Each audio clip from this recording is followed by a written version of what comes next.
ونستغفره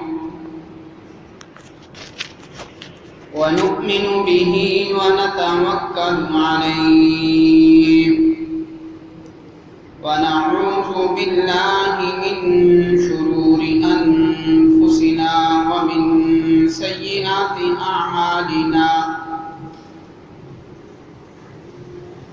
من يهده الله فلا مضل له ومن يضلل فلا هادي له ونشهد أن سيدنا ومولانا محمدا عبده ورسوله أما بعد فأعوذ بالله من الشيطان الرجيم بسم الله الرحمن الرحيم وأذن في الناس بالحج يأتوك رجالا وعلى كل ضامر يأتين من كل فج عميق وقال النبي صلى الله عليه وسلم من حج البيت فقضى مناسكه وسلم المسلمون من لسانه ويده غفر له ما تقدم من ذنبه أو كما قال عليه الصلاة والسلام صدق الله العلي العظيم وصدق رسوله النبي الكريم ونحن على ذلك لمن الشاهدين والشاكرين والحمد لله رب العالمين. درود شریف پڑھ. اللهم صل على محمد وعلى آل محمد كما صليت على إبراهيم وعلى آل إبراهيم إنك حميد مجيد. اللهم بارك على محمد وعلى آل محمد كما باركت على إبراهيم وعلى آل إبراهيم إنك حميد مجيد.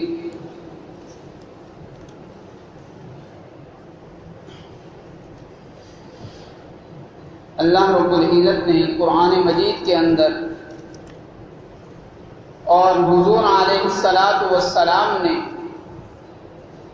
اپنے فرامین احادیث مبارکہ کے اندر عظیم فریضہ اور دین اسلام کے ارکان میں سے ایک رکن حج کا بھی ہے. قرآن میں بھی اور حدیث میں بھی اس کی بہت بڑی فضیلتیں بیان ہوئی ہیں. حج جو ہے حقیقت میں اور اصل میں یہ اللہ رب العزت سے ملاقات کا نام ہے.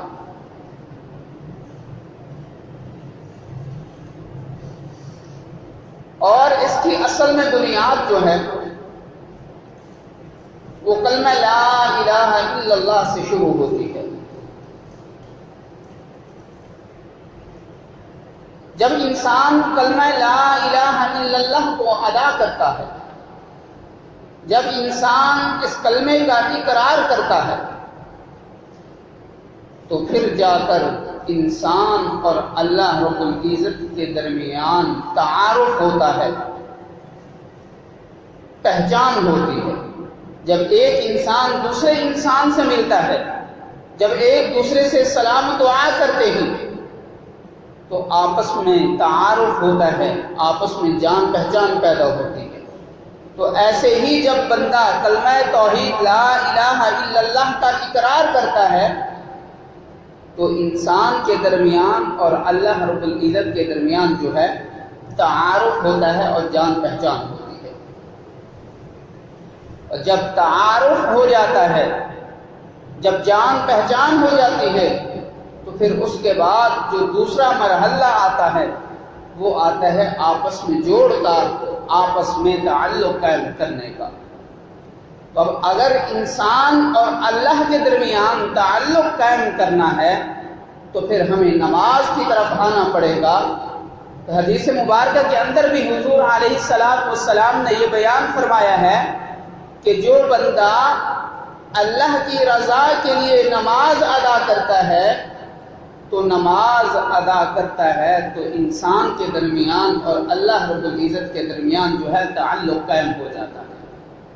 پہلے کلمہ توحید کا اقرار کیا تو آپس میں تعارف ہوا، جان پہچان ہوئی، اور جب اللہ کی بارگاہ میں آ کر سجدہ ریز ہو جاتا ہے، نماز کو ادا کرتا ہے، تو اللہ کے درمیان اور انسان کے درمیان جو ہے ایک جوڑ اور ایک تعلق قائم ہو جاتا ہے۔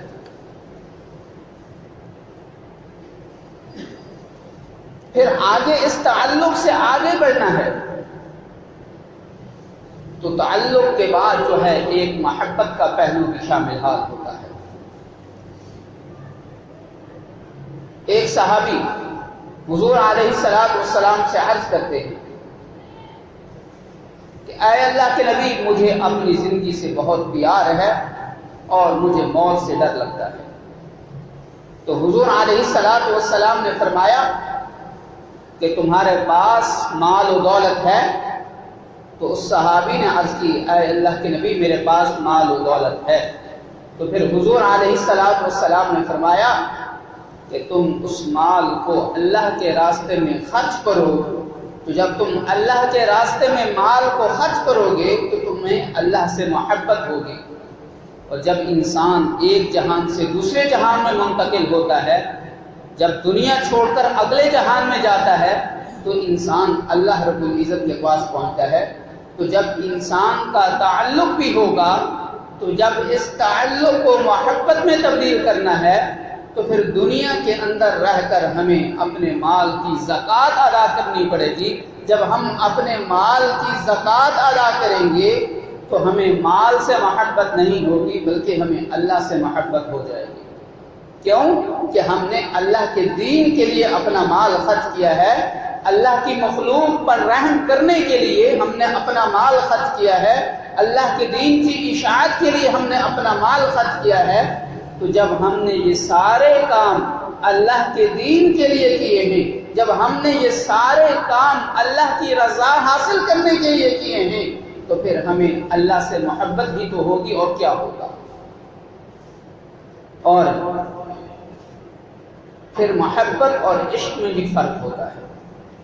محبت تقسیم ہوتی ہے، ماں باپ سے بھی محبت ہوتی ہے، بہن بھائیوں سے بھی محبت ہوتی ہے، بیوی سے بھی محبت ہوتی ہے، بچوں سے بھی محبت ہوتی ہے، اور رشتہ داروں میں جو سب سے زیادہ قریب ہوتے ہیں ان سے بھی محبت ہوتی ہے۔ لیکن جو عشق ہوتا ہے وہ کبھی تقسیم نہیں ہوتا۔ محبت پھر بھی تقسیم ہو گئی، لیکن جو عشق ہے وہ صرف ایک ہی کے ساتھ رہتا ہے۔ تو پھر جب اللہ کے ساتھ عشق کرنا ہے تو پھر اللہ کی رضا حاصل کرنے کے لیے ہمیں روزے کی حالت میں تنگیوں کا بھی سامنا کرنا پڑے گا، مشقتوں کا بھی سامنا کرنا پڑے گا، بھوک اور پیاس کا بھی سامنا کرنا پڑے گا۔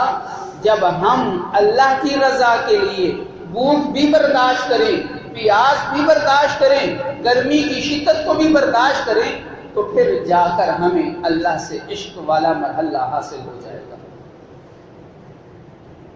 تو جب انسان کا اللہ سے تعارف بھی ہو جائے، جب اللہ سے تعلق بھی قائم ہو جائے، اور جب اللہ سے محبت بھی ہو جائے، جب اللہ سے عشق بھی ہو جائے، تو پھر اگلا مرحلہ یہ ہے کہ اب وصال ہونا چاہیے، آپس میں ملنا چاہیے، کہ انسان کو جس سے لگاؤ ہوا ہے، انسان جس سے محبت کرتا ہے، جس سے عشق کرتا ہے، تو اب آخری مرحلہ یہ ہے کہ اب ایک انسان جس سے محبت کرتا ہے، جس سے عشق کرتا ہے، اس سے ملاقات ہونی چاہیے۔ تو جب ہم اگر اللہ سے ملاقات کرنا چاہتے ہیں تو پھر ہمیں اللہ کے مبارک گھر خانہ کعبہ میں جا کر ہمیں حج جیسے فریضے کو ادا کرنا پڑے گا۔ تو جب ہم اللہ کی بارگاہ میں دیوانوں کی طرح صرف دو چادروں کے اندر جب ہم اللہ کے احکامات کو بجا لائیں گے تو پھر حج میں جا کر ہمیں اللہ سے ملاقات ہوگی۔ تو جو حج ہے یہ اصل میں اللہ سے ملاقات کا نام ہے۔ اور اس کی جو بنیاد ہے وہ کلمہ توحید سے ہوتی ہے۔ جب انسان کلمہ توحید کا اقرار کر لے، پھر نماز کو ادا کرے، اپنے مال کو اللہ کے راستے میں خرچ کرے، روزے رکھے اور حج کو ادا کرے، تو انسان یہ ساری سیڑھیاں طے کر کے جب حج جیسے مقدس فریضے کو ادا کرے گا تو اللہ رب العزت سے ملاقات گویا کہ اس نے کی ہے۔ اور حدیث مبارکہ کے اندر آتا ہے کہ حضور علیہ الصلوۃ والسلام نے فرمایا کہ جو بندہ اللہ کی رضا حاصل کرنے کے لیے حج کرتا ہے، حج کے تمام ارکان صحیح طرح ادا کرتا ہے، کسی قسم کی کوئی کمی بیشی نہیں ہوتی، تو حدیث مبارکہ کے اندر آتا ہے کہ جب وہ بندہ حج کر کے واپس آتا ہے، وہ انسان ایسا ہے گویا کہ وہ ابھی اپنی ماں کے پیٹ سے پیدا ہو کر آیا ہے، یعنی اس کے سارے گناہ معاف ہو جاتے ہیں۔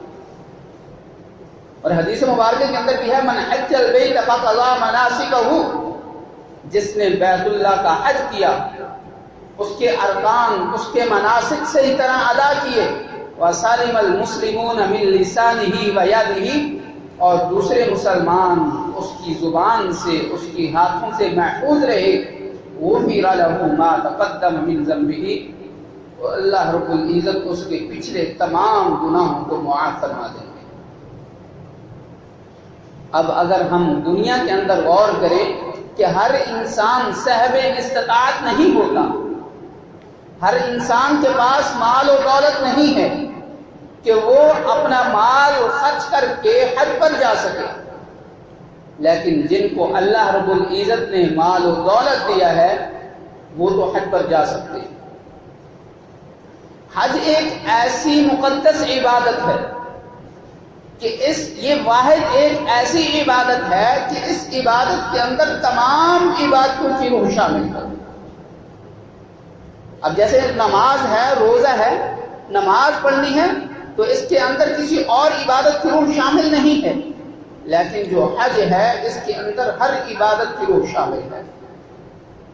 مثال کے طور پر اب ایک انسان جو ہے مال خرچ کر کے حج ادا کرنے کے لیے گیا ہوا ہے، تو پہلی اس کو نماز کے ساتھ بھی مشابہت ہے کہ نماز کی روح اس کے اندر اس طرح شامل ہے کہ بندہ جب اپنے ملک کے اندر، اپنے علاقے میں رہ کر نماز پڑھتا ہے، تو جب وہ خانہ کعبہ کے پاس جا کر جب وہ وہاں پر نماز ادا کرے گا، گویا کہ وہ ایسا ہے کہ جیسے عام حالات میں نماز پڑھتا تھا تو وہاں پر بھی جا کر اس کو نماز پڑھنی پڑے گی۔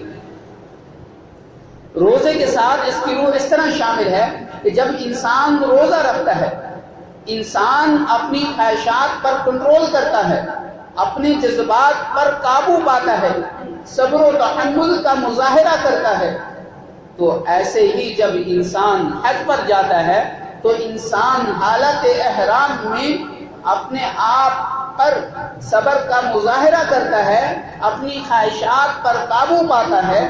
تو جب انسان روزے کی حالت میں بھی اپنی خواہشات پر قابو پائے اور حج کی حالت میں بھی اپنی خواہشات پر قابو پائے، تو یہاں پر روزے کی روح حج کے اندر شامل ہے۔ اب اس عبادت کے اندر جو ہے زکوٰۃ کی بھی روح شامل ہے، وہ اس طرح کہ انسان زکوٰۃ ادا کرتا ہے تو اپنے مال کو اللہ کے راستے میں خرچ کرتا ہے، اور جو انسان حج کے لیے جاتا ہے اپنا مال خرچ کر کے اللہ کی بارگاہ میں حاضر ہوتا ہے، تو زکوٰۃ کی حالت میں بھی مال خرچ ہوا اور حج کی حالت میں بھی مال خرچ ہوا، تو یہاں پر حج کے اندر جو ہے زکوٰۃ کی روح بھی شامل ہے۔ اور اس حج کے اندر جو ہے جہاد کی بھی روح شامل ہے۔ جیسے حج کے اندر انسان اپنے ماں باپ سے دور ہوتا ہے، اپنے رشتہ داروں سے دور ہوتا ہے، اپنے بہن بھائیوں سے دور ہوتا ہے، اپنی بیوی بچوں سے دور ہوتا ہے، ایسے ہی انسان جب حج پر جاتا ہے تو وہ انسان تمام اپنے رشتہ داروں سے دور ہوتا ہے، اپنے بہن بھائیوں سے دور ہوتا ہے، اپنی بیوی بچوں سے دور ہوتا ہے۔ تو یہاں پر حج کے اندر جہاد کی بھی روح شامل ہے۔ اور جن لوگوں کے پاس مال و دولت نہیں ہے تو وہ اب کیا کریں؟ تو ایک صحابی مہاجرین میں سے کچھ صحابہ اکرام حضور علیہ السلام کی خدمت میں حاضر ہوتے ہیں، کہتے ہیں کہ اے اللہ کے نبی، انصار تو ہم سے آگے چلے گئے۔ حضور علیہ السلام نے پوچھا وہ کیسے؟ فرمایا ان کے پاس مال و دولت ہے، وہ اپنا مال و دولت اللہ کے راستے میں صدقہ کرتے ہیں، ہمارے پاس مال و دولت نہیں ہے، ہم اللہ کے راستے میں مال خرچ نہیں کر سکتے۔ ان کے پاس مال و دولت ہے، وہ اپنے مال و دولت کے ذریعے سے عمرے ادا کر سکتے ہیں، حج کی ادائیگی کے لیے جا سکتے ہیں، ہمارے پاس مال و دولت نہیں ہے، ہم تو حج پر نہیں جا سکتے، ہم عمرے کے لیے نہیں جا سکتے، تو ہم کیا کریں؟ تو حضور علیہ السلام نے کچھ اعمال بتلائے، فرمایا کہ جن کے پاس طاقت نہیں ہے، جن کے پاس مال و دولت نہیں ہے کہ وہ حج پر جا سکیں، تو اگر وہ لوگ یہ اعمال کرنے والے بن جائیں تو ان کو بھی ایک حج اور ایک عمرے کا ثواب ملے گا۔ پہلا عمل کیا ہے؟ حضور علیہ السلام نے فرمایا کہ جو بندہ اپنے ماں باپ کو پیار و محبت اور شفقت کی نگاہ سے دیکھتا ہے، اس کو اللہ رب العزت کی طرف سے ایک حج اور ایک عمرے کا ثواب ملتا ہے، اور ایک حج اور عمرہ بھی وہ جو اللہ کے ہاں قابل قبول ہوتا ہے۔ حضرت ابو ہریرہ رضی اللہ تعالی عنہ فوراً سوال کرتے ہیں، اے اللہ کے نبی، اگر ہم بار بار زیارت کریں تب؟ تو حضور علیہ السلام نے فرمایا جتنی مرتبہ تم شفقت کی نگاہ سے، پیار و محبت کی نگاہ سے اپنے ماں باپ کو دیکھو گے، اتنی ہی مرتبہ اللہ کی طرف سے تمہیں حج اور عمرے کا ثواب ملے گا۔ پھر حضور علیہ السلام نے دوسرا عمل بتلایا، فرمایا کہ جو بندہ اپنے گھر سے وضو کر کے مسجد کی طرف جاتا ہے اور ساتھ میں یہ نیت کرتا ہے کہ میں مسجد میں جا کر دین کی بات سیکھوں گا یا دین کی بات سکھاؤں گا، پھر وہ مسجد میں آتا ہے، صرف اس نے نیت کی، لیکن مسجد میں آ کر نہ ہی وہ دین کی بات کسی کو سکھاتا ہے اور نہ ہی خود سیکھتا ہے، صرف اس نیت کرنے پر بھی اللہ کی طرف سے اس انسان کو ایک حج اور ایک عمرے کا ثواب مل جاتا ہے۔ تو تیسرا عمل وہ یہ ہے کہ حضور علیہ السلام نے فرمایا جو بندہ باجماعت نماز کو ادا کرتا ہے، فرض نماز ادا کی اور اپنی جگہ پر بیٹھ گیا، 33 مرتبہ سبحان اللہ پڑھا، 33 مرتبہ الحمدللہ پڑھا اور 34 مرتبہ اللہ اکبر پڑھا، تو اس کو بھی اللہ کی طرف سے ایک حج اور ایک عمرے کا ثواب ملے گا۔ اور چوتھا عمل یہ ہے، وہ ہمارے لیے مشکل ہے، اس کے لیے ہمیں اپنی نیند چھوڑنی پڑے گی۔ کیوں؟ کہ ہمیں وہ فجر کی نماز باجماعت ادا کرنی پڑے گی۔ حضور علیہ السلام نے فرمایا کہ جو بندہ فجر کی نماز باجماعت ادا کرتا ہے اور فجر کی نماز کے بعد اللہ کا ذکر و اذکار کرتا ہے، اور جب سورج طلوع ہو جاتا ہے اشراق کے نوافل ادا کرتا ہے، تو جب وہ اشراق کے نوافل ادا کر کے جانے لگتا ہے تو اس کو بھی اللہ رب العزت کی طرف سے ایک حج اور ایک عمرے کا ثواب ملتا ہے۔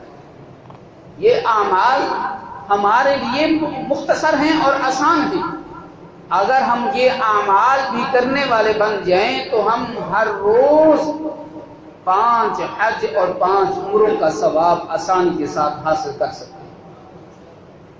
آج دنیا کے اندر ہمیں چھوٹی سی چھوٹی نیکی کی قدر نہیں ہے، لیکن جب آخرت کا وقت آئے گا تو ہمیں جب ایک نیکی بھی ہمارے نامہ اعمال میں کم پڑ جائے گی تو اس وقت ہمیں ان نیکیوں کی قدر ہوگی۔ اس وقت کہیں گے کہ کاش دنیا کے اندر میں نیک اعمال کرتا تو آج مجھے لوگوں کے سامنے شرمندگی اٹھانی نہ پڑتی۔ تو دعا ہے کہ جو کچھ کہا ہے اللہ ہم سب کو صحیح معنی میں اس پر عمل کرنے کی توفیق عطا فرمائے۔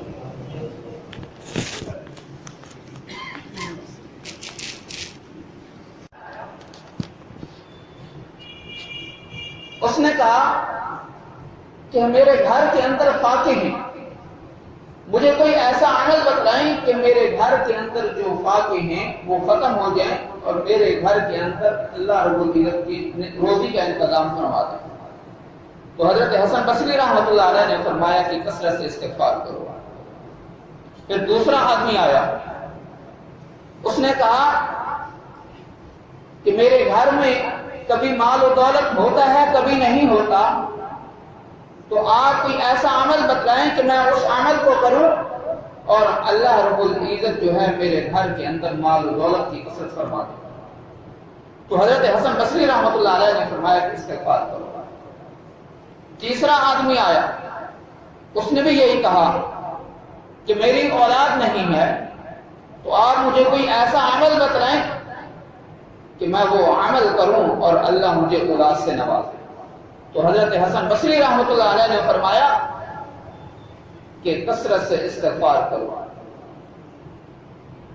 چوتھا آدمی آتا ہے، کہتا ہے کہ حضرت ہمارے علاقے میں کافی عرصے سے بارش نہیں ہوئی، ہمارا علاقہ قحط سالی کی زد میں ہے، آپ کوئی ایسا عمل بتلائیں کہ میں وہ عمل کروں یا ہم علاقے والے وہ عمل کریں تو ہمارے علاقے سے قحط سالی ختم ہو جائے۔ تو حضرت حسن بصری رحمۃ اللہ علیہ نے فرمایا کہ کثرت سے استغفار کرو۔ جب وہ آدمی چلا گیا تو ان کے پاس ایک آدمی بیٹھا تھا، اس نے کہا حضرت یہ عجیب واقعہ ہے، عجیب واقعہ ہے کہ سوال 4 ہیں اور جواب آپ ایک ہی دے رہے ہیں، اس کی کیا وجہ ہے؟ پہلا آدمی آیا، اس نے کہا گھر میں فاقے ہیں، آپ نے اس کو استغفار کہا۔ دوسرا آدمی آیا، اس نے کہا اولاد نہیں ہے۔ تیسرے نے کہا ہمارے گھر میں مال و دولت نہیں ہے۔ چوتھے نے کہا کہ ہمارا پورا علاقہ قحط سالی میں ہے۔ تو یہ سوال مختلف ہیں اور آپ نے ان 4 سوالوں کا جواب ایک ہی دیا کہ آپ استغفار کرو۔ تو حضرت حسن بصری رحمۃ اللہ علیہ نے 29واں پارہ سورہ نوح کی آیات تلاوت کی۔ کیا فرمایا؟ فَقُلْتُ اسْتَغْفِرُوا رَبَّكُمْ إِنَّهُ كَانَ غَفَّارًا يُرْسِلِ السَّمَاءَ عَلَيْكُمْ مِدْرَارًا وَيُمْدِدْكُمْ بِأَمْوَالٍ وَبَنِينَ وَيَجْعَلْ لَكُمْ جَنَّاتٍ وَيَجْعَلْ لَكُمْ أَنْهَارًا۔ اللہ رب نے کہا فرمایا فَقُلْتُ اسْتَغْفِرُوا، کہ تم اپنے رب سے استغفار کرو، اپنے رب سے گناہوں کی معافی مانگو۔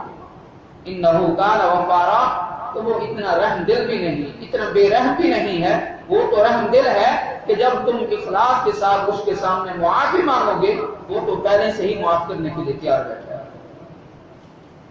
پھر آگے فرمایا یرسل السماء علیکم مدرارا، کہ جب تم استغفار مانگو گے تو آسمان سے تمہارے لیے رحمت کی بارش اترے گی، اور جب بارش اترے گی تو جو علاقہ قحط سالی میں ہوگا تو جب وہاں پر رحمت کی بارش پڑے گی تو وہاں سے قحط سالی بھی ختم ہو جائے گی۔ آگے کیا فرمایا وَيُمْدِدْكُمْ بِأَمْوَالٍ، کہ جب تم کثرت سے استغفار کرنے کے بعد اللہ سے رزق اور روزی کا سوال کرو گے تو اللہ رب العزت تمہارے گھروں میں روزی کی فراوانی کر دے گے۔ اور پھر فرمایا کہ جب تم کثرت سے استغفار کرو گے تو استغفار کرنے کے بعد جب تم اللہ سے اولاد کا سوال کرو گے تو اللہ رب العزت تمہیں اولاد بھی ضرور عطا فرما دے گا۔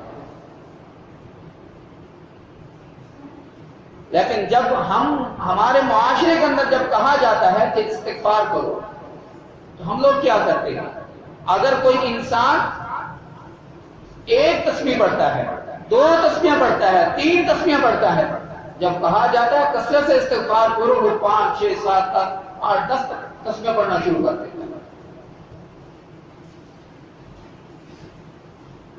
لیکن اس کے پڑھنے کا ہمیں فائدہ اس وقت ہوگا کہ ہم اس کے اثرات جو ہیں، اس استغفار کلمے کی جو برکات ہیں، ہم ان کو اپنے دل پر ظاہر کریں۔ ہمیں معلوم ہو کہ میں اللہ رب العزت کے سامنے کیا التجا کر رہا ہوں، اس کا مطلب کیا ہے؟ استغفار کا مطلب ہے معافی طلب کرنا۔ اے اللہ میری پہلے والی زندگی میں جو کچھ مجھ سے ہو چکا میں نے ابھی تیرے در میں ہاتھ پھیلا دیے ہیں، اپنا دامن پھیلا دیا ہے، اب مجھے معاف فرما دے۔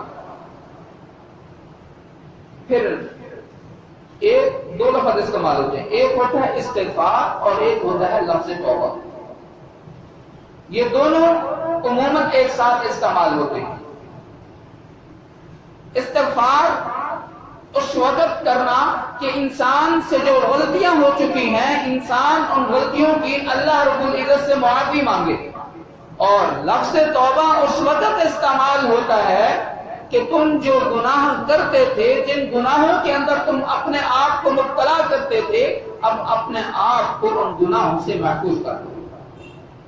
استغفار توبہ کرنا، معافی مانگنا، اور توبہ کا مطلب ہے کہ جن گناہوں کے اندر تم مبتلا تھے اپنے آپ کو ان گناہوں سے بچا لینا، یہ توبہ کا لفظ ہے، یہ توبہ کا مفہوم ہے۔ اب اگر ایک انسان شرابی ہے، جب اس نے اللہ رب العزت سے استغفار کر لیا تو اب لفظ توبہ یہ تقاضا کرتا ہے کہ جب تم یہ گناہ کرتے تھے تو تم اس گناہ کے قریب نہ جاؤ۔ اگر کوئی انسان بے نمازی تھا تو جب اس نے اللہ رب العزت کے سامنے معافی طلب کر لی تو اب لفظ توبہ کا یہ تقاضا ہے کہ وہ اب جو بے نمازی تھا اب وہ نماز کو باقاعدگی کے ساتھ ادا کرنے والا بن جائے۔ اگر کوئی غیبت کرتا ہے، اگر کوئی رشوت میں مبتلا ہے، اگر کوئی سود خوری میں مبتلا ہے، تو جب اس نے استغفار کے ساتھ معافی طلب کر لی تو اب لفظ توبہ کا یہ تقاضا ہے کہ اب وہ اپنے آپ کو ان گناہوں کے اندر مبتلا نہ کرے۔ جب انسان ان دونوں الفاظ کے مطابق کرے، استغفار اللہ سے معافی طلب کرے اور لفظ توبہ کے تقاضے کو پورا کرنے والا بن جائے، تو وہ انسان دنیا کے اندر بھی کامیاب ہے اور آخرت کے اندر بھی کامیاب ہے۔ اور دوسری چیز ہے تقویٰ۔ تقوی کا بھی انسان کی زندگی پر بہت بڑا گہرا اثر پڑتا ہے۔ حضرت عمر رضی اللہ تعالیٰ جب خلیفہ تھے، انہوں نے اپنی شورا کے سامنے سوال رکھا کہ تقوی کسے کہتے ہیں، تقوی سے کیا مراد ہے؟ ہر آدمی نے اپنی طرف سے الگ جواب دیا۔ حضرت ابی بن کعب رضی اللہ تعالیٰ جن کے بارے میں اللہ کے نبی علیہ الصلوۃ والسلام نے فرمایا تھا کہ میری امت کا سب سے بڑا قاری ابی بن کعب ہے، وہ خاموش بیٹھے ہیں۔ تو حضرت عمر رضی اللہ تعالی عنہ نے فرمایا کہ اے ابی بن کعب، آپ کیوں خاموش ہو؟ سب لوگوں نے اپنی رائے دی ہے، آپ بھی تو رائے دیں کہ آپ کے نزدیک تقوی کا کیا مفہوم ہے۔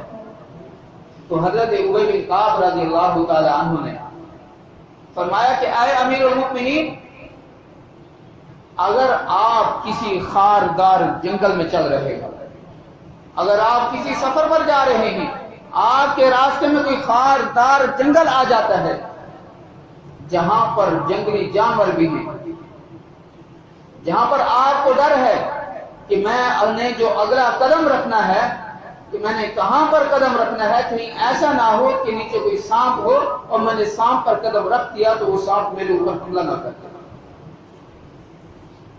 اگر آپ چل رہے ہیں، آپ کو پتہ چل جاتا ہے کہ اس راستے میں ایک درندہ بیٹھا ہے، تو آپ اس راستے سے گزرنے کے لیے آپ کس طرح کی احتیاط برتتے ہیں؟ اگر آپ کے کپڑے کسی خاردار جھاڑیوں کے اندر پھنس جاتے ہیں تو آپ جس طرح احتیاط کے ساتھ کہ ان جھاڑیوں سے اپنے کپڑوں کو چھڑانے کی کوشش کریں گے، ان جھاڑیوں سے اپنے کپڑوں کو نکالنے کی کوشش کریں گے کہ ان جھاڑیوں کی وجہ سے یا ان کانٹوں کی وجہ سے میرے کپڑے نہ پھٹ جائیں، تو حضرت ابی بن کعب رضی اللہ تعالی عنہ نے فرمایا امیر المؤمنین کہ تقوی اس کو کہتے ہیں کہ انسان اپنی زندگی اس انداز سے گزارے کہ ساری زندگی گزارتے ہوئے کہ اللہ رب العزت کے کسی بھی حکم کی نافرمانی نہ کرے، اللہ رب العزت کے کسی بھی حکم کو اپنے پس پشت نہ ڈالے، اللہ رب العزت کی اس طرح انسان فرما برداری کرے کہ جب انسان ساری زندگی گزارے تو جیسے انسان اپنے آپ کو جنگل سے احتیاط کے ساتھ گزارتا ہے تو انسان ساری زندگی اس احتیاط سے گزارے کہ انسان اللہ رب العزت کی نافرمانی میں مبتلا نہ ہو. اس کا مطلب ہے تقویٰ. یہ دو چیزیں ہیں کہ اگر ہم تقویٰ اختیار کر لیں, اللہ رب العزت کا ڈر ہمارے دل کے اندر بیٹھ جائے, جب اللہ کا ڈر ہمارے دل میں بیٹھ جائے گا تو پھر ہم اللہ رب العزت کی نافرمانی سے محفوظ ہو جائیں گے. دوسری آسان الفاظ کے اندر میں بتاتا ہوں. تقویٰ کی بنیاد جو ہے 4 ستونوں پر ہے. پہلی چیز جو ہے استغفار. دوسری چیز جو ہے کہ اگر گناہ ہو جائے تو معافی مانگنے میں جلدی کرے. تیسری چیز جو ہے کہ اللہ رب العزت کی رحمت سے نا امید نہ ہو. اور چوتھی چیز جو ہے وہ جنت ہے, جس کے بارے میں قرآن مجید کے اندر اللہ رب العزت نے فرمایا وَسَارِعُوا إِلَىٰ مَغْفِرَةٍ مِّن رَّبِّكُمْ وَجَنَّةٍ عَرْضُهَا السَّمَاوَاتُ, کہ اللہ رب العزت فرماتے ہیں کہ جب تم سے نافرمانی ہو جائے تو معافی مانگنے میں جلدی کرنا. حدیث کے اندر بھی ہے کہ جب کوئی گناہ ہو جائے تو اس گناہ کے بعد کوشش کرو کہ جلدی جلدی کوئی نیک کام کرو کہ اس نیک کام کی وجہ سے تمہارا وہ گناہ بھول جائے. تو وہی اللہ رب العزت فرمانا چاہتے ہیں کہ جب تم سے کوئی گناہ ہو جائے تو معافی مانگنے میں جلدی کرو, اور جب تم معافی مانگنے میں جلدی کرو گے تو اللہ رب العزت نے زمین اور آسمان کے اوپر جو جنت ہے وہ اللہ رب العزت نے نیک لوگوں کے لیے تیار کر رکھی ہے. اور عدت للمتقین, کہ اللہ رب العزت نے متقین لوگوں کے لیے جنت تیار کر رکھی ہے. تو دعا ہے کہ جو کچھ کہا ہے اللہ ہم سب کو صحیح معنی میں اس پر عمل کرنے کی توفیق عطا فرمائے.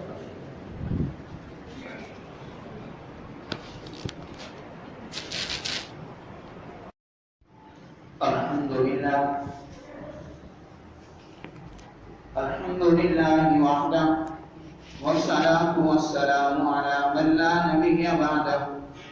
اما بعد فاعوذ باللہ من الشیطان الرجیم. بسم اللہ الرحمن الرحیم. نبی عبادی انی انا الغفور الرحیم وان عذابی هو العذاب العلیم. وقال الله تبارك وتعالى في مقام آخر إلا من تاب وآمن وعمل صالحا فأولئك يبدل الله سيئاتهم حسنات وكان الله غفورا رحيما. صدق الله العلي العظيم وصدق رسوله النبي الكريم ونحن على ذلك لمن الشاهدين والشاكرين والحمد لله رب العالمين. درود پر اللهم صل على محمد وعلى آل محمد كما صليت على إبراهيم وعلى آل إبراهيم إنك حميد مجيد. اللهم بارك على محمد وعلى آل محمد كما باركت على إبراهيم وعلى آل إبراهيم إنك حميد مجيد. یہ رمضان المبارک کا دوسرا عشرہ چل رہا ہے اور یہ عشرہ بھی اپنے اختتام کو پہنچنے والا ہے. یہ عشرہ مغفرت کا عشرہ ہے. دعا ہے کہ اللہ رب العزت اس عشرے کے اندر جن لوگوں کی مغفرت فرمانی ہے اللہ ان میں ہمارا نام بھی شامل فرمائے. جو میں نے آیت مبارکہ تلاوت کی ہے نبی عبادی انی انا الغفور الرحیم, اس آیت مبارکہ کے اندر اللہ رب العزت نے بہت ہی بڑی زبردست بات فرمائی ہے. نبی یہ باب تفعیل سے ہے. اللہ رب العزت حضور علیہ السلام سے مخاطب ہے نبی عبادی, آپ میرے بندوں کو بار بار بتلائیں, آپ میرے بندوں سے بار بار بات کریں اللہ چاہتا وہ اس طرح بھی کہہ دیتا اخبرنی، کہ میری خبر کو میرے بندوں تک پہنچا دو۔ اب دن کے اندر اذان ہوتی ہے وَأَذِّن فِي النَّاسِ بِالْحَجِّ يَأْتُوكَ رِجَالًا، یہ حج کے بارے میں ہے کہ ایک انسان جب زندگی گزارتا ہے، زندگی کے اندر حج کے ایام بار بار آتے رہتے، ایسے ہی دن کے اندر اذان 5 مرتبہ ہوتی ہے تو اذان بھی بار بار ہوتی رہتی ہے۔ تو یہاں پر جو اللہ رب العزت نے نبی کا لفظ استعمال فرمایا ہے یہ باب تفعیل سے ہے، اس کا مطلب ہے بار بار بیان کرنا۔ نبی عبادی، اے میرے نبی میرے بندوں کو بار بار بتلاؤ۔ کیا بتلاؤ؟ جب یہاں پر عبادی کا لفظ استعمال کر دیا کہ یہ میرے بندے ہیں، انی بذات خود میں، یہاں پر یہ جو میں کا لفظ ہے کہ اللہ رب العزت کی ذات یہاں پر یہ بتلانا چاہتی ہیں کہ ان کا حساب و کتاب لینے والی ذات بھی میں ہوں، اگر یہ نافرمانی کرنے والے ہیں تو ان کو معاف کرنے والا بھی میں ہوں۔ آگے کیا فرمایا؟ وَأَنَّ عَذَابِي هُوَ الْعَذَابُ الْأَلِيمُ، یہاں پر اللہ نے یہ نہیں فرمایا کہ جو نافرمانی کریں گے میرا عذاب ان کو پہنچے گا۔ یہاں پر دو چیزیں، ایک ہے اللہ کا قہر و غضب اور ایک ہے اللہ کی معافی اور اللہ کی مہربانی۔ اللہ رب العزت کے عرش پر ایک جملہ لکھا ہوا ہے کہ اللہ کی جو مہربانی ہے، اللہ کی جو رحمت ہے، اللہ کے غصے پر ہے بھی۔ احادیث کے اندر حضور علیہ السلام نے بہت زیادہ کچھ ایسے واقعات بیان فرمائے ہیں کہ ہمیں ان واقعات سے اس چیز کا اندازہ ہوتا ہے کہ اللہ کی رحمت اللہ کے غضب سے زیادہ ہے۔ حضرت موسیٰ علیہ السلام کے دور حکومت کے اندر، دور نبوت کے اندر شداد بھی گزرا ہے، قارون بھی گزرا ہے، فرعون بھی گزرا ہے۔ اور ایک بات بتلاؤں، 1,24,000 کم و بیش انبیاء کرام علیہ السلام اس دنیا کے اندر تشریف لے آئے ہیں، کسی اور ان تمام انبیاء میں سے صرف ایک نبی پر زنا کی تہمت لگی ہے، صرف ایک نبی پر، اور وہ لگانے والا بھی ایک ہی انسان ہے۔ جس پر زنا کی تہمت لگی وہ حضرت موسیٰ علیہ السلام ہے، اور جو تہمت لگانے والا ہے وہ قارون ہے۔ اس نے تہمت یہ کیوں لگائی؟ حضرت موسیٰ علیہ السلام کے دور نبوت میں زکوٰۃ کا اعلان ہوا، اس وقت زکوٰۃ کا نصاب تھا کہ جتنا بھی مال ہے اس میں سے 10% زکوٰۃ نکالنی پڑے گی، اور ہمارے ہاں کیا ہے 100 میں سے صرف 2.5 روپے۔ اگر وہاں پر 100 روپے تھے تو 100 روپے میں سے 10 روپے نکالنی پڑتی تھی، اور ہمارے ہاں کیا ہے 100 روپے میں سے 2.5 روپے۔ تو قارون نے جب حساب لگایا اس نے کہا کہ یہ تو بہت زیادہ پیسہ چلا جائے گا، تو اس کے دل کے اندر لالچ پیدا ہوا۔ اس نے ایک عورت کو ابھارا کہ میں تجھے مال و دولت دوں گا، تم اس کے ساتھ ایسا الزام لگاؤ کہ اس نے میرے ساتھ یہ غلط کام کیا ہے۔ حضرت موسیٰ علیہ السلام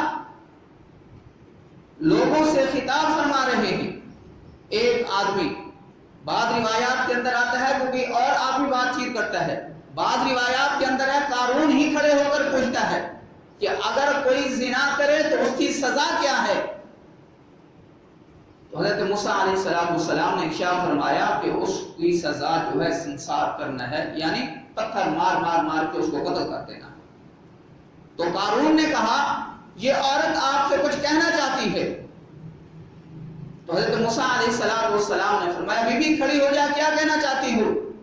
جب اس نے ایسے اوپر نگاہ بھر کے دیکھا، حضرت موسیٰ علیہ السلام کی پیشانی پر جیسے ہی اس کی نظر پڑتی ہے تو اس کے دل کے اندر ہیبت بیٹھ جاتی ہے، اور وہ وہیں پر خاموش ہو جاتی ہے، کہتی ہے کہ میں نے کچھ نہیں کہنا، مجھے اس آدمی نے ابھارا تھا کہ تم موسیٰ پر زنا کی تہمت لگاؤ کہ اس نے میرے ساتھ یہ بدفعلی کی ہے، تو میں تمہیں اتنے پیسے دوں گا۔ تو اس وقت حضرت موسیٰ علیہ السلام اللہ کے ہاں سجدے میں گر جاتے ہیں اور اللہ کی طرف سے وحی آتی ہے کہ اے موسیٰ یہ زمین تمہارے تابع ہو چکی ہے، تم زمین کو جو حکم دو گے زمین وہ تمہارا حکم مانے گی۔ تو اس وقت حضرت موسیٰ علیہ السلام زمین کو کہتے ہیں کہ قارون کو اپنے اندر دفن کر لو، تو قارون کو زمین اپنے اندر جکڑ لیتی ہے، گھٹنوں تک اندر چلا جاتا ہے۔ تو قارون کہتا ہے موسیٰ مجھ سے غلطی ہو گئی، مجھے معاف کر دو۔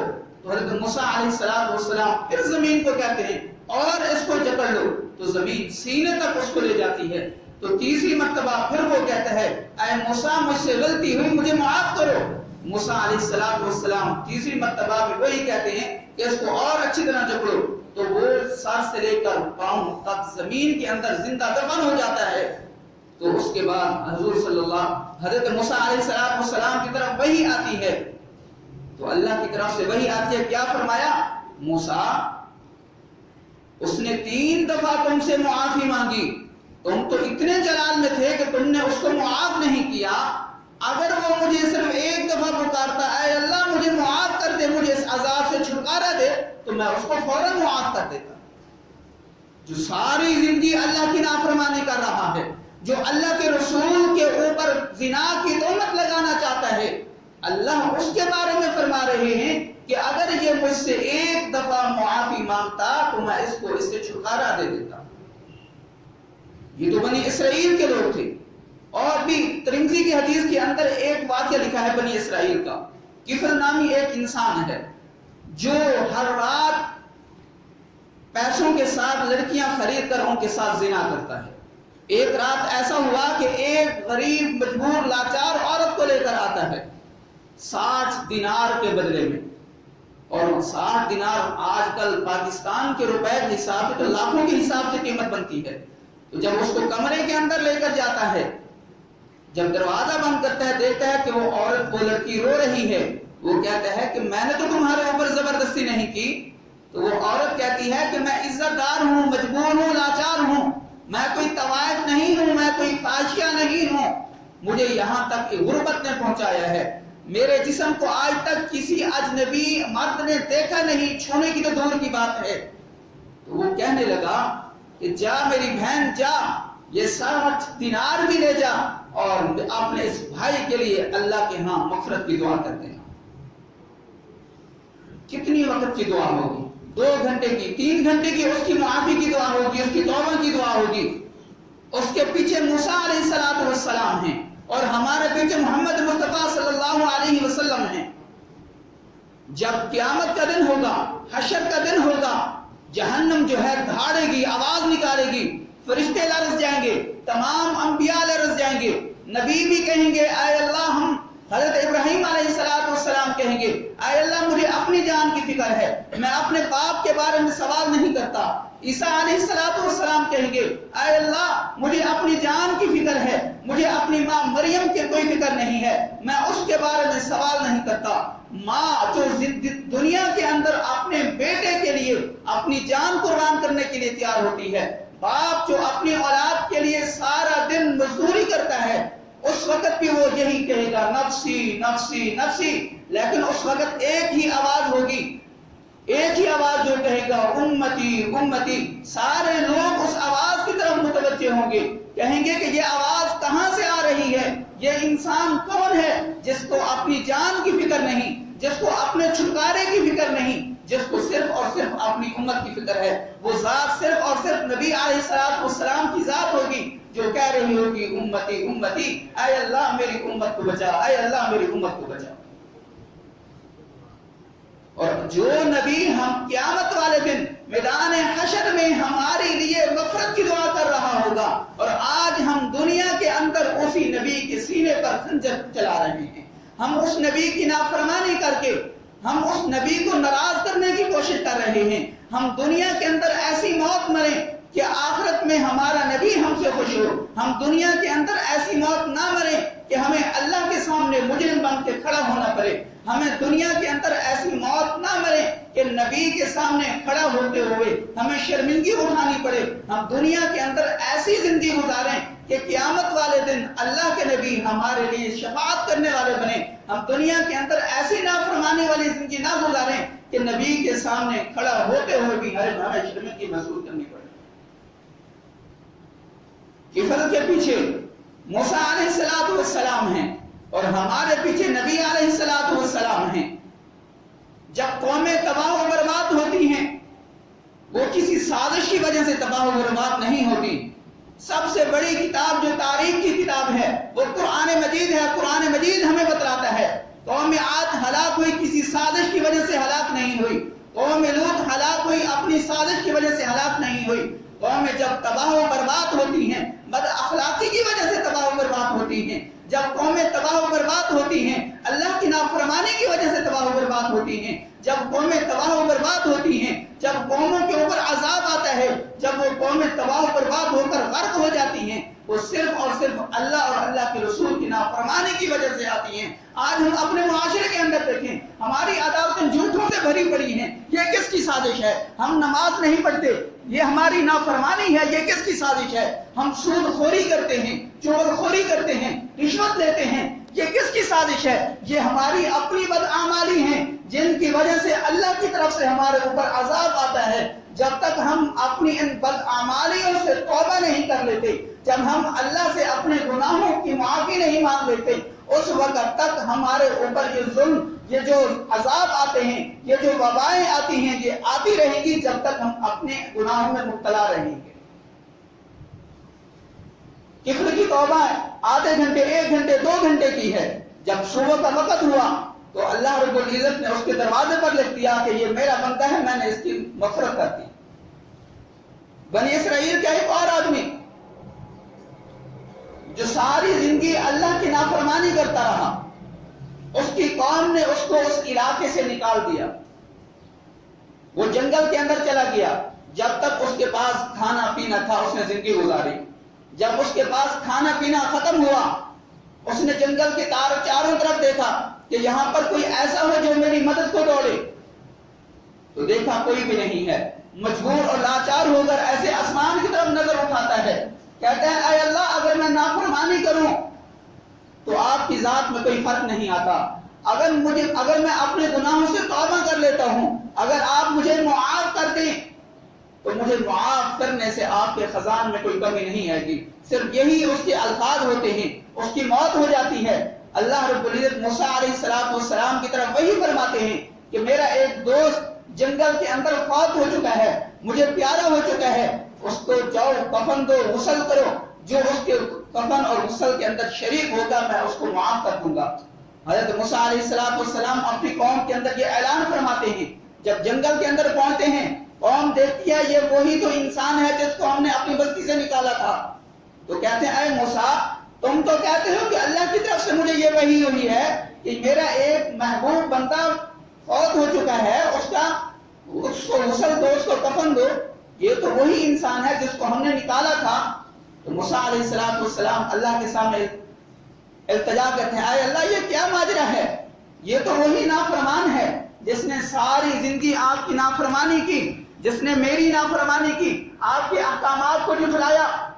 تو اللہ رب العزت ارشاد فرماتے ہیں موسیٰ جب تم لوگوں نے اس کو اپنی بستی سے نکالا، جب یہ جنگل کے اندر آیا، اس نے جنگل کے چاروں طرف دیکھا، اپنی مدد کے لیے کوئی مدد کے لیے نہیں تھا، تو جب اس نے میری طرف دیکھا، جب اس نے صرف ایک دفعہ کہا اے اللہ میں نے ساری زندگی تیری نافرمانی کی، آج میری مدد کے لیے کوئی نہیں ہے، صرف میں ہی آپ ہی سے مدد کا طلبگار ہوں، تو جب اس نے مجھے اپنی مدد کے لیے بلایا تو میری ذات کے اندر اتنی شرمندگی محسوس ہوئی کہ اگر آج میں نے اس کو معاف نہ کیا تو پھر کون ہوگا جو اس کو معاف کرے گا، پھر کون ہوگا جو اس کی مدد کرے گا۔ تو اللہ رب العزت فرماتے ہیں کہ موسیٰ یہ تو میں نے صرف اس نے اپنی توبہ کے لیے یہ صرف کہا تھا، اگر وہ اپنی توبہ کے ساتھ پوری انسانیت کے لیے توبہ کی دعا کرتا تو آج سے لے کر قیامت تک جتنے بھی لوگ آتے میں سب کو معاف کر دیتا۔ اللہ کی ذات جو ہے بڑی رحیم و کریم ہے۔ نبی عبادی انی انا الغفور الرحیم، اے نبی میرے بندوں کو بار بار بتلاؤ کہ میں رحیم ہوں، معاف کرنے والا ہوں، مہربان ہوں۔ وَأَنَّ عَذَابِي هُوَ الْعَذَابُ الْأَلِيمُ، اور اللہ نے اپنے عذاب کے بارے میں بھی بتلا دیا، یہ نہیں کہا میرا عذاب تمہارے لیے سخت ہے، میرا عذاب تمہارے لیے قہر بن کر اترے گا، بلکہ جہاں پر اللہ نے اپنے عذاب کا ذکر فرمایا ہے وہاں پر سب سے زیادہ اپنی رحمت کا بھی ذکر فرمایا ہے کہ میری رحمت جو ہے میرے عذاب پر ہیوی ہے. جیسے کوئی وزنی چیز ہوتی ہے تو اس کا پلہ نیچے ہوتا ہے، جو ہلکی ہوتی ہے وہ ہوا میں ہوتا ہے. تو جو اللہ کی رحمت ہے وہ ایسے ہے، جو اللہ کا عذاب ہے وہ ایسے ہے. تو اللہ کی رحمت ہمیں بار بار بلا رہی ہے. اگر ہم ساری زندگی اللہ کی نافرمانی کرتے رہیں، اگر ہم زمین سے لے کر آسمان تک یہ سارا خلا ہم اپنے گناہوں سے بھر دیں، اگر صرف ہم زبان سے اخلاص کے ساتھ صرف اتنا کہہ دیں اے اللہ میری توبہ، اے اللہ میری توبہ، اے اللہ میری توبہ، تو اللہ ہمارے تمام گناہوں کو معاف فرما دے گا. اللہ معاف ہی نہیں فرمائے گا، الا من تاب وآمن وعمل صالحا فاولئک یبدل اللہ سیئاتہم حسنات وکان اللہ غفورا رحیما. کہ جو بندہ صدق کے دل کے ساتھ اللہ سے اپنے گناہوں کی معافی مانگتا ہے، اللہ اس کے گناہوں کو معاف کرنے کے ساتھ ساتھ اس کے جتنے بھی گناہ ہوں گے وہ نیکیوں میں تبدیل فرما دیں گے. اور اللہ نے جو ہماری امت محمدیہ کو جو تحفہ دیا ہے بہت بڑا تحفہ دیا ہوا ہے. اگر ہم ان نعمتوں کو شمار کرنا چاہیں وَإِن تَعُدُّوا نِعْمَةَ اللَّهِ لَا تُحْصُوهَا، ہم اللہ کے انعامات کو شمار کرنا چاہیں شمار نہیں کر سکتے. رمضان المبارک کا تحفہ ہے، ہم فرائض ادا کریں تو 70 کے برابر ہمیں ثواب ملتا ہے، نفل کی ادائیگی کریں تو فرائض کے برابر ثواب ملتا ہے. یہ الگ تحفہ ہے. اگر ہم نماز تراویح کا ایک سجدہ ادا کرتے ہیں تو ایک سجدے پر 1500 نیکی اللہ کی طرف سے ملتی ہے. نماز جنازہ دیکھ لیں، امت محمدیہ سے پہلے کسی اور امت کو نماز جنازہ پڑھنے کی اجازت نہیں تھی. ان کا نماز جنازہ کیا تھا؟ صرف میت کو غسل دینا، کفن دینا اور دفنا دینا. اور ہمارے لیے اللہ کی طرف سے کیا انعام ہوا کہ جس نماز جنازہ کے اندر 40 افراد ہوں گے، نماز جنازہ پڑھنے والوں کو بھی مغفرت ہے اور اس میت کی بھی مغفرت ہے. کتنا بڑا اللہ کا ہمارے اوپر کرم ہے. اور اللہ کی اس رحمت کو دیکھتے ہوئے پھر بھی ہم اللہ کی نافرمانی میں لگے رہیں تو یہ پھر ہم اپنے ساتھ ظلم کر رہے ہیں، ہم کسی کے ساتھ ظلم نہیں کر رہے. رمضان کے اندر ہمیں خوشی ہوتی ہے کہ ہماری مسجدیں آباد ہیں، لیکن جیسے ہی رمضان ختم ہو جاتا ہے ایک محاورہ بنا ہوا ہے، محاورے کو ایسے استعمال نہیں کرنا چاہیے کہ رمضان کے اندر لوگ اذان کا انتظار کرتے ہیں، لیکن افسوس سے کہنا پڑتا ہے کہ جب رمضان گزر جاتا ہے اذانیں لوگوں کا انتظار کرتی ہیں کہ کب لوگ مسجد کے اندر آئیں، اللہ کی فرمانبرداری کریں، اللہ کی بارگاہ میں سجدہ ادا کریں. یہ جو برکت کا مہینہ ہے ہم اس کو ویسے نہ جانے دیں. ہم اس کے اندر ہم نے جو بھی نافرمانیاں کی ہیں ہم اللہ سے معافی مانگیں. اگر ہم ساری نافرمانیاں کی ہیں، جب کفر جیسا ایک شرابی زانی اس کی معافی ہو سکتی ہے تو ہم تو امت محمدیہ ہیں، ہمارے پیچھے حضور علیہ السلام کھڑے ہیں، ہمارے ساتھ ان کی دعائیں کھڑی ہیں. جب ہم اس حضور کے صدقے، ہم اس قرآن کے صدقے جب ہم اللہ کے سامنے اپنے ہاتھ پھیلائیں گے تو اللہ ہمارے تمام گناہوں کو معاف فرما دے گا. دعا ہے کہ جو کچھ کہا ہے اللہ ہم سب کو صحیح معنی میں اس پر عمل کرنے کی توفیق عطا فرمائے. محمد كما صليت على إبراهيم وعلى آل إبراهيم إنك حميد مجيد. اللهم بارك على محمد وعلى آل محمد كما باركت على إبراهيم وعلى آل إبراهيم إنك حميد مجيد.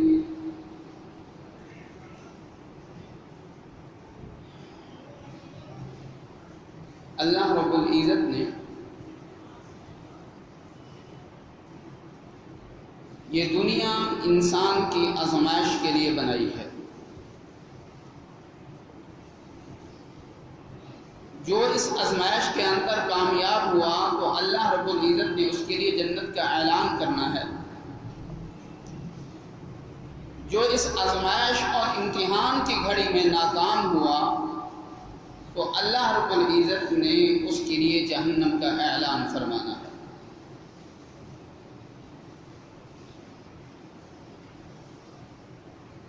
اللہ رب العزت نے جہنم بھی انسانوں اور جنوں کے لیے بنائی ہے اور جنت بھی انسانوں اور جنوں کے لیے بنائی ہے.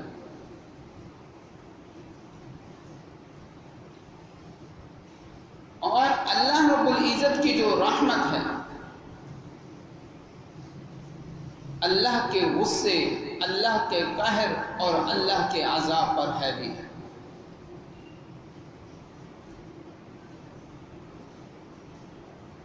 اللہ رب العزت کی جتنی صفات ہیں وہ تمام صفات جو ہیں اپنے ایک معنی تک ہیں، لیکن اللہ رب العزت کی ایک صفت ایسی ہے جو دو معنوں میں استعمال ہوتی ہے۔ ایک صفت کے علاوہ جتنی صفات ہیں وہ صرف اور صرف اپنے ایک معنی کے اندر استعمال ہوتی ہیں، لیکن جو ایک صفت ہے وہ ایسی ہے جو دو معنی کے اندر استعمال ہوتی ہے۔ وہ صفت کیا ہے؟ اللہ رب العزت کی رحمت۔ یہ جو رحمت والی صفت ہے یہ رحمان کے معنی بھی استعمال ہوتی ہے اور رحیم کے معنی میں بھی استعمال ہوتی ہے۔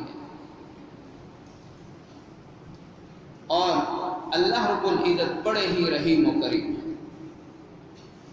ایک انسان اپنی ساری زندگی اللہ کی نافرمانیوں میں گزار دیتا ہے، لیکن جب اس کی موت کا وقت قریب آتا ہے، موت سے پہلے جب وہ ندامت کے ساتھ اللہ کے سامنے اپنا سر جھکا دیتا ہے، ندامت کے ساتھ اللہ سے معافی مانگ لیتا ہے، تو وہی انسان جو ساری زندگی اللہ کا نافرمان تھا، وہی انسان جب توبہ کر لیتا ہے اللہ کا دوست اور اللہ کا محبوب بن جاتا ہے۔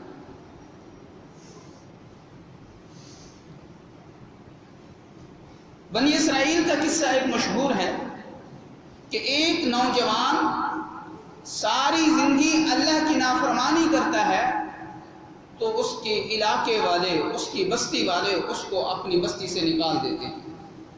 وہ جنگل میں چلا جاتا ہے، اس کے پاس جو اسباب ہوتے ہیں، جب تک وہ اسباب ہوتے ہیں وہ کھاتا ہے، زندگی گزارتا ہے، لیکن جب اس کی زندگی فاقوں میں چلی جاتی ہے، جب اس سے فاقے برداشت نہیں ہوتے، اپنے دائیں بھی دیکھتا ہے کہ شاید کوئی میری مدد کرنے والا ہو، اپنے بائیں بھی دیکھتا ہے کہ شاید میری کوئی مدد کرنے والا ہو، جب چاروں طرف دیکھتا ہے کہ اس کی کوئی مدد کرنے والا نہیں ہے تو آسمان کی طرف منہ اٹھا کے کہتا ہے، اے اللہ اگر تو مجھے معاف نہ کرے تو تو بڑھے گا نہیں، اگر تو مجھے معاف کر دے تو تیرے اندر کوئی نقصان نہیں آئے گا۔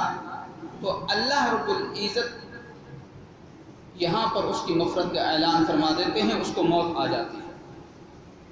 حضرت موسیٰ علیہ السلام پر وحی نازل ہوتی ہے کہ اے موسیٰ، میرا ایک پیارا، میرا ایک دوست جنگل کے اندر وفات پا چکا ہے، اس کے جنازے کا انتظام کرو، اور اس جنازے کے اندر جو بھی شریک ہوگا ہم اس کو معاف فرما دیں گے۔ موسیٰ علیہ السلام اپنی قوم کے اندر یہ اعلان فرماتے ہیں کہ اللہ کا ایک پیارا اللہ کو پیارا ہو چکا ہے، اللہ کی طرف سے یہ اعلان ہوا ہے کہ جو اس کا جنازہ ادا کرے گا، جو اس کے جنازے میں شرکت کرے گا، ہم اس کو معاف فرما دیں گے۔ تو پوری بستی والے جو ہیں اس آدمی کے جنازے کے لیے آ جاتے ہیں، جب دیکھتے ہیں تو یہ تو وہی انسان ہے جس نے ساری زندگی اللہ کی نافرمانی کی۔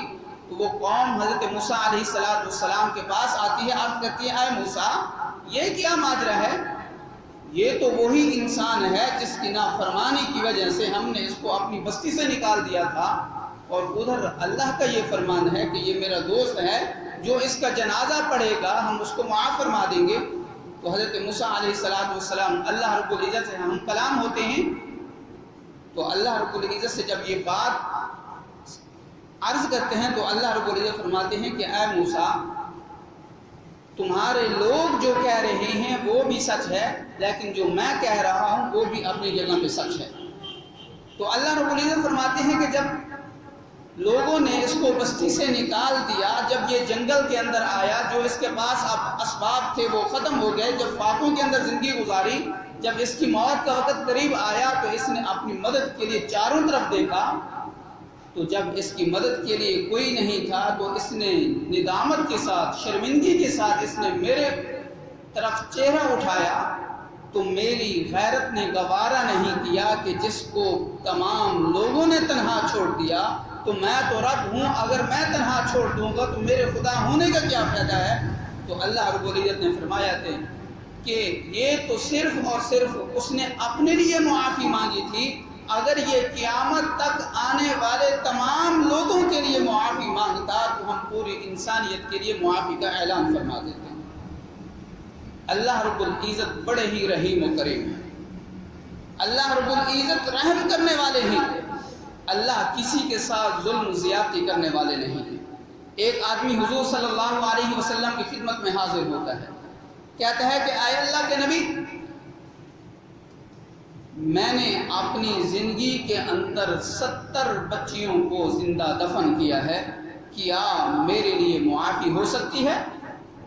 تو اللہ کے نبی علیہ السلام افسوس کی وجہ سے کہ 70 بچیوں کو اس نے زندہ دفن کر دیا، تو حضور علیہ السلام کی پیشانی پر پسینہ آیا اور حضور علیہ السلام نے اپنی پیشانی پر ایسے ہاتھ رکھا، 70 بچیاں اس نے زندہ دفن کی، تو وہ آدمی یہ سمجھا کہ آج ایسے ہی لگتا ہے کہ میری اللہ کے ہاں توبہ ہی قبول نہیں ہوگی۔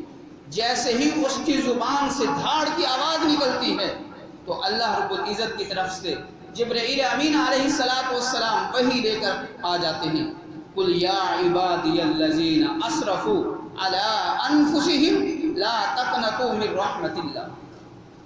یہاں پر جو اللہ رب العزت نے جو لفظ ذکر فرمایا ہے، قل یا عبادی الذین، اگر کوئی انسان اپنے باپ کو تنگ کرتا ہے، ماں باپ کا نافرمان ہوتا ہے، تو ماں باپ اس کو دھتکار دیتے ہیں، دفع ہو جا، ہماری نظروں سے دور ہو جا۔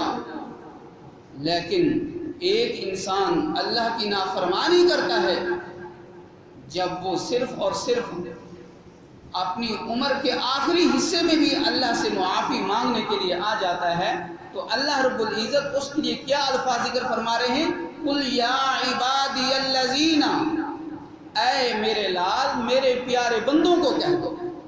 ایک تو نافرمان ہے، پھر بھی اللہ نے اپنے نافرمان بندوں کے لیے کون سے الفاظ استعمال کیے؟ میرے پیارے بندوں کو کہہ دو کہ جنہوں نے اپنے نفس پر ظلم اور زیادتی کی ہے وہ میری رحمت سے مایوس نہ ہوں، میری رحمت سے مایوس نہ ہوں، وہ میرے سامنے معافی مانگے تو میں تو ان کو معاف کرنے والا ہوں۔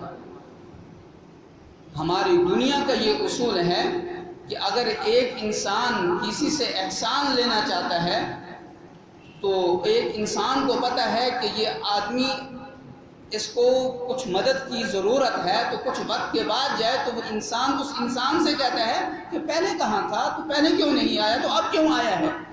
لیکن اللہ رب العزت کی ذات ایسی نہیں ہے۔ اگر ہم جوانی اللہ کی نافرمانی میں گزار دیں، ہم پورا بڑھاپا اللہ کی نافرمانی میں گزار دیں، لیکن موت سے کچھ وقت پہلے ہم اللہ کے سامنے ندامت کے ساتھ جب ہاتھ اٹھائیں گے، اللہ ہم سے یہ نہیں پوچھے گا کہ تم نے جوانی نافرمانی میں کیوں گزاری، تم نے اپنا بڑھاپا نافرمانی میں کیوں گزارا، اب تم کیوں آئے ہو، پہلے کیوں نہیں آئے تھے؟ اللہ ہم سے یہ سوال نہیں کرے گا، اللہ فوراً ہی ہمیں معاف فرما دے گا۔ حدیث مبارکہ کے اندر آتا ہے کہ جب اللہ رب العزت نے شیطان مردود کو آسمان سے نکالا تو شیطان نے اس وقت قسم اٹھائی، فَبِعِزَّتِكَ، اے اللہ تیری عزت کی قسم، میں تیرے بندوں کو آگے سے بھی گمراہ کروں گا، پیچھے سے بھی گمراہ کروں گا، دائیں سے بھی گمراہ کروں گا، بائیں سے بھی گمراہ کروں گا۔ تو فرشتے کہنے لگے کہ اب تو ابن آدم کی خیر ہی نہیں ہے۔ تو فرشتوں نے اللہ رب العزت کے سامنے عرض کیا، اے اللہ اب آدم کی اولاد کا کیا بنے گا؟ چاروں طرف سے فرشتے کہتے ہیں، چاروں طرف سے جب شیطان آدم کی اولاد کو گمراہ کرے گا تو وہ تو تیرے فرما بردار نہیں ہوں گے، وہ تو تیرے نافرمان ہوں گے۔ شیطان نے خود کہا تھا وَلَا تَجِدُ أَكْثَرُهُمْ شَاكِرِينَ، کہ اکثر لوگ جو ہیں شکر گزار نہیں ہوں گے، وہ نافرمان ہی ہوں گے، ناشکرے ہی ہوں گے۔ تو اللہ رب العزت نے فرمایا کہ اس نے آگے کا، پیچھے کا، دائیں کا، بائیں کا تو ذکر کیا ہے، لیکن اس نے دو جگہ پھر بھی چھوڑی ہیں، ایک اوپر کی اور ایک نیچے کی۔ تو اللہ رب العزت نے، شیطان نے ایک قسم اٹھائی اور اللہ رب العزت نے دو قسمیں اٹھائیں۔ کیا فرمایا؟ فَبِعِزَّتِي وَجِلَالِي، مجھے اپنی عزت کی قسم، مجھے اپنے جلال کی قسم، جب میرا بندہ میری نافرمانی کرنے کے بعد جب بھی میرے سامنے ہاتھ اٹھائے گا تو میں اس کے ہاتھ جھکانے سے پہلے ہی اس کو معاف فرما دوں گا۔ تو اللہ رب العزت نے کیا فرمایا کہ ایک اوپر والی جگہ اور ایک نیچے کی جگہ۔ تو جب میرا بندہ میرے سامنے اوپر کی طرف ہاتھ اٹھائے گا تو اس کے ہاتھ جھکانے سے پہلے ہی میں اس کے گناہ معاف فرما دوں گا۔ اور پھر دوسری جگہ جو نیچے والی ہے کہ جیسے ہی میرا بندہ گناہوں والی زندگی گزارنے کے بعد جب اس کے دل کے اندر میرے لیے احساس پیدا ہوگا تو جب وہ میرے سامنے سجدہ ریز ہوگا تو سجدے سے اپنی پیشانی اٹھانے سے پہلے ہی میں اس کے لیے معافی کا اعلان فرما دوں گا۔ ایک اللہ کا قانون ہے اور ایک اللہ کی رحمت ہے۔ اللہ کا قانون کیا ہے؟ فَمَنْ ثَقُلَتْ مَوَازِينُهُ فَأُولَٰئِكَ هُمُ الْمُفْلِحُونَ، کہ جس کی نیکیاں اس کے گناہوں پر ہیوی ہو گئی، یعنی جس کی نیکیاں زیادہ ہیں گناہ کم ہیں، اللہ اس کے لیے جنت کا اعلان فرمائیں گے۔ اور دوسرا کیا قانون؟ وَمَنْ خَفَّتْ مَوَازِينُهُ فَأُولَٰئِكَ الَّذِينَ خَسِرُوا أَنفُسَهُمْ، کہ جس کے گناہ زیادہ ہیں نیکیاں کم ہیں، اللہ اس کے لیے جہنم کا اعلان فرمائیں گے۔ یہ ہے اللہ کا قانون۔ لیکن اللہ کی جو رحمت ہے وہ اللہ کے قانون پر بھی حاوی ہے کہ اللہ جس کو مرضی چاہے معاف کرنے والے ہیں۔ ایک امام گزرے ہیں علامہ ابن قیم رحمۃ اللہ علیہ،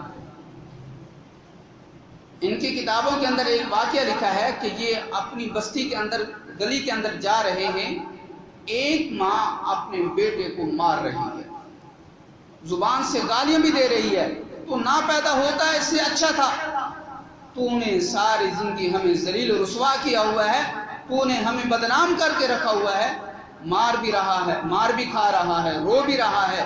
جب ماں مار کے تھک جاتی ہے اور ماں اس کو گھر سے دھکے دے کر نکال دیتی ہے۔